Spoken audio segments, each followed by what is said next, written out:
Hello scholars, how are you? Welcome back to my YouTube channel English Confluence. Scholars, this is Mr. CL Gautam with you. Today I am going to share a very important topic, that is a pronoun. So that is very important for all candidates for the viewpoint of exams. Scholars, so without getting delay, let's get started video.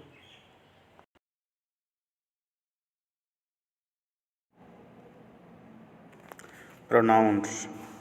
Definition. Pronouns are words that can be used in place of nouns. A pronoun can replace any kind of noun. It can replace a singular as well as a plural noun. जैसे Preeti found a bag, she gave it to her friend. इस वाक्य में सी प्रीति noun के लिए प्रयुक्त किया हुआ है। सी इट हर प्रोनाउन है। जो शब्द नाउन की जगह प्रयोग किया जाए उसे प्रोनाउन कहते हैं। Kinds of pronoun. Personal pronoun. Scholars, इसकी हिंदी हमने लिखा हुआ आपकी सुविधा के लिए। पुरुषवाचक। रिफ्लेक्सिव प्रोनाउन, निजवाचक। इम्फेटिक प्रोनाउन, दबाववाचक। डिमॉन्स्ट्रेटिव प्रोनाउन, संकेतवाचक। पजेसिव प्रोनाउन, अधिकारवाचक। इंट्रागेटिव प्रोनाउन, प्रश्नवाचक। रिलेटिव प्रोनाउन, संबंधवाचक। इंडेफिनिट प्रोनाउन, निश्चितवाचक। डिस्ट्रीब्यूटिव प्रोनाउन, विभाजनवाचक। 10th exclamatory pronoun. Personal pronoun. Personal pronouns are used instead of noun or persons or thing. As I am a boy, we are boys, he is a man, it is a child, you are girls, they are men, they are children. So scholars, जितने भी underline है सभी pronoun है। यह किसी noun की जगह पर इस्तेमाल किया गया है। Personal pronouns can be divided into 3 parts. First person singular, I, my, mine, me, ये सिंगुलर है। इसका plural we, our, ours, us. Second person singular, you, your, yours, you. इसका plural you, your, yours, you. एक जैसे होते हैं, वो बोलने पर डिपेंड करता है। Third person singular, he, she, it, his, her, hers, its, him, her, it, ये सिंगुलर होता है। इसका plural they, their, theirs, them. Note, singular sentence formation. जब हम इसका इस्तेमाल करते हैं एक साथ किसी सेंटेंस में, तो इसमें 2, 3, 1, इसमें जो पर्सन है पहले सेकंड पर्सन, फिर थर्ड पर्सन, फिर first person. Second means 2 second person, 3 third person, first person. You, he and I are partners. आप, वह और मैं पार्टनर्स हैं।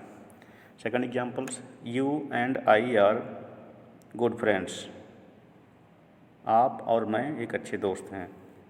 You and I can do this. So इस तरीके से इसका सिंगुलर में इस्तेमाल किया जाता है। स्कॉलर्स, अगर इसका हम प्लूरल सब्जेक्ट की तरह इस्तेमाल करने जा रहे हैं तो इसमें सबसे पहले इसमें पहले first person, second person, third person आता है। जैसे देखिए, we and you can do, we and you can not live together. Second example, we, you and they can purchase this school. इसमें जब प्लूरल सब्जेक्ट का इस्तेमाल करते हैं तो सबसे पहले फर्स्ट आता है, जैसे वी आया है, सेकंड यू, थर्ड दे। इसका इस्तेमाल इस तरीके से करते हैं। Second, reflexive pronoun. When the action done by the subject, reflexive pronoun, when the action done by the subject turned back upon the subject or when it reflects the subject, it is called reflexive pronoun. जब यह subject को वापस reflect करता है, कोई काम जो है सब्जेक्ट पर ही दिखाता हो वापस back. The reflexive pronoun are form by adding self and selves to possessive pronoun. Reflexive pronoun बनाने के लिए इसमें पॉजिटिव में सेल्फ लगाया जाता है या सेल्फ लगाया जाता है। जैसे माई, योर, हर, हिम, इट। अगर ये आता है तो इसके साथ सेल्फ लगाएंगे तो रिफ्लेक्सिव बन जाएगा। यूर, आवर, देम में सेल्फ्स लगता है, इसमें सेल्फ जोड़ने पर रिफ्लेक्सिव प्रोनाउन बनाए जाते हैं। एग्जाम्पल्स दिया है जैसे he hurt himself. Second, we ruined ourselves, I hurt myself, you ruined yourself, they ruined themself, she ruined herself. Scholar इसमें जो रिफ्लेक्सिव प्रोनाउन है इसको ऑब्जेक्ट की तरह इस्तेमाल किया गया है पॉजिटिव प्रोनाउन में सेल्फ लगा करके। शी रूइंड हर सेल्फ, इस तरीके से जो और सेल्फ लगा ये ऑब्जेक्ट की तरह काम करता है और यह रिफ्लेक्ट करता है सब्जेक्ट को ही बैक आकर के। Third, emphatic pronoun. Reflexive pronoun एवं इम्पैथिक प्रोनाउन बनावट व देखने में एक जैसे लगते हैं। इम्फैटिक प्रोनाउन का प्रयोग किसी नाउन या प्रोनाउन का एम्फेसाइज महत्व को बढ़ाने में किया जाता है। The pronouns which are used to lay emphasis are called emphatic pronouns. Examples: I myself solved this question. She herself found the solution. He himself came to see the patient. You yourself admitted your fault. इनका प्रयोग subject के तुरंत बाद किया जाता है और यह सब्जेक्ट पर ही थोड़ा सा महत्व या दबाव ज़्यादा डाल देते हैं। इसी तरीके के जो होते हैं उनको इम्फैटिक प्रोनाउन कहते हैं। फोर्थ, डिमॉन्स्ट्रेटिव प्रोनाउंस, संकेतवाचक। This, that, these, those are demonstrative pronoun. इन के तुरंत बाद वर्ब का प्रयोग किया जाता है। Demonstrative pronouns point to noun, they replace as this is your pen, that is moon, these are my books, those are stars, such boys are very mischievous. इसमें नोट दिए हैं। This is used for singular which is near by. This का प्रयोग singular के लिए जो नज़दीक हो किया जाता है। That is used for singular for distance. That का प्रयोग दूर के लिए सिंगुलर के लिए किया जाता है। These is used for plural near by. These का प्रयोग नज़दीक के लिए प्लूरल में किया जाता है। Those is used for plural for distance. Those का प्रयोग दूर के लिए ज़्यादा के लिए किया जाता है। फिफ्थ वन, पॉजेसिव प्रोनाउन, मालिकाना अधिकार सूचक। A possessive pronoun is a pronoun that can take place of a noun phrase to show ownership, possession. We use them to show the relationship between people and object. Possessive pronouns जैसे mine, hers, yours, ours, theirs, like this. Examples: this car is mine. ये car मेरी है। These books are theirs. This pen is yours. This is cousin of mine. This jacket is This jacket is his. This car is hers. The kids are yours and mine. इस तरीके से जो है possessive pronoun का प्रयोग किया जाता है। Next, interrogative pronoun. Interrogative pronouns are those that are used for asking questions, जैसे हु, हुम दो बार दिया है scholars, which, what are interrogative pronoun.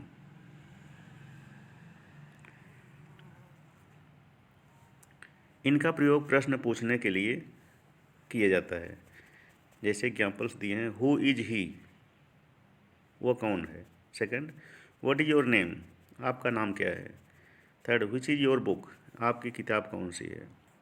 Who is knocking at the door, दरवाज़ा कौन खटखटा रहा है। Whom did she lend the money, उसने पैसे किसको दिए। सो इस तरीके से इंट्रागेटिव का प्रयोग। Next, relative pronoun. Relative pronoun relates to a noun to a group of words that follow the pronoun. Who, which, that, what, whom are called relative pronouns. Relative pronoun का वाक्य में सब्जेक्ट या object की तरह प्रयोग किया जाता है। एग्जाम्पल्स के लिए दिए गए हैं, I know Sarla who has just gone out. मैं सरना को जानता हूँ जो अभी जल्द ही गई है, अभी अभी गई है। I have found the bag which I lost yesterday.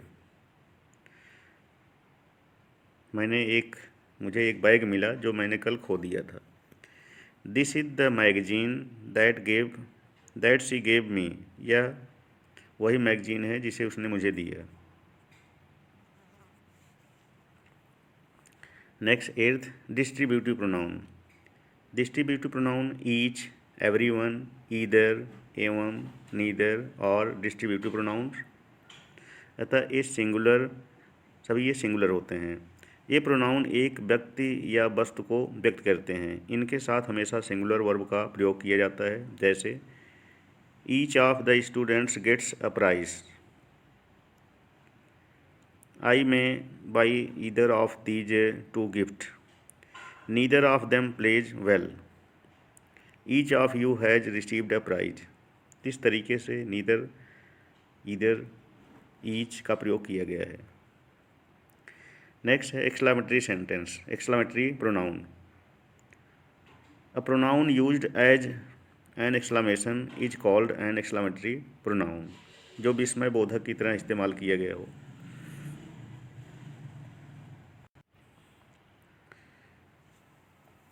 A pronoun used as an exclamation is called an exclamatory pronoun. Examples: What? I don't believe that. क्या?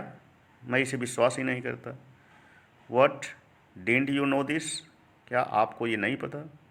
What? You lost the chain? क्या आपने चैन खो दिया? तो प्रयुक्त वाक्यों में what exclamatory pronoun है। 10th, indefinite pronoun. A pronoun that does not refer to any person, amount or things in a particular way. Anything, something, anyone, everyone, ये सभी प्रोनाउन हैं। ये किसी निश्चित वस्तु या व्यक्ति को प्रकट नहीं करते। ये सब ऐसे ही प्रोनाउन होते हैं, जैसे some, one, someone, all, a few, others, no one, nobody, anyone. ये जितने भी नीचे दिए हुए हैं सभी जो है इंडेफिनिट प्रोनाउन है, किसी विशेष को नहीं व्यक्त करते। A pronoun that refers to person और things in a general way, not in a definite way, is called indefinite pronoun. जैसे some have joined the party. Someone has stolen my watch. Do good to others. Some passengers were injured. All went to Jaipur. तो इसमें scholars जितने भी दिए हैं सभी indefinite की तरह इस्तेमाल किए गए हैं। Scholars, I hope you got it very well, you have understood. Okay, thank you very much.